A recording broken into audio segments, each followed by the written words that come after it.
don't know, whatever that means. I'm kind of like, I think I want to be with a woman. So Do you think that like you just like fantasize a lot about women? Like it's like it like it's something that like just comes from like a lot of stuff. Like I was telling you, is like your environment's your destiny. Like if you were a kid and had an experience with a woman, not saying that you did or anything, but like just like like experiences or even pornography. Like for this young, like I'm 31, so I didn't get my first iPhone until I was like 19, 18, 19 years old.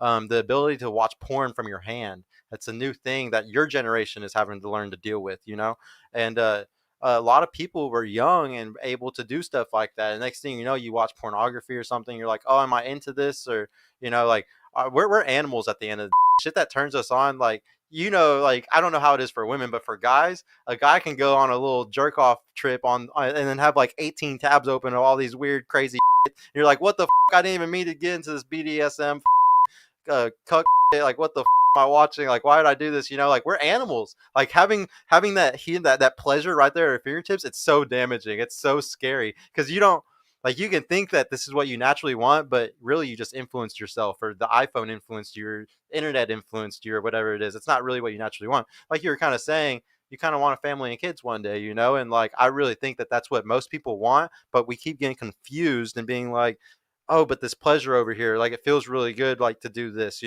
but we're not supposed to be chasing our feelings all the time. Like everybody knows that you can't have your cake and eat it too. Like that's not how the world works. You gotta take a break from your dopamine receptor getting used up every 2 seconds. Let me read the super chats really quick, bro, just so I can keep up with that.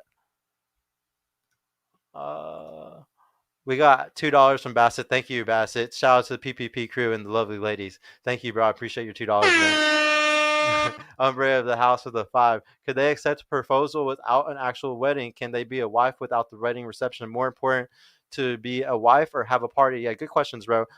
We'll start with you. Could they accept a proposal without an actual wedding? Would you do that? Would you like would you let him propose to you, and he's like, but I don't want to do the wedding stuff. Like I don't want to do all the fancy. the courthouse. Yeah. I mean, I think I would rather have the whole wedding. It doesn't Ceremony. have to be big. It could be small and intimate, but I would still want to have a A ceremony. ceremony, yeah.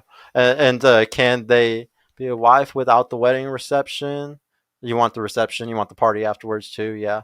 I'm guessing if you want to do it's a small wedding. And more important, is it more important to be a wife or have a party? Yeah, is it more important to be a wife or have a party? It's more important to be a wife, For but sure. it's still like a celebration. You still want to So have something. It can't just be yeah, like nothing. even if we just go on a vacation or something.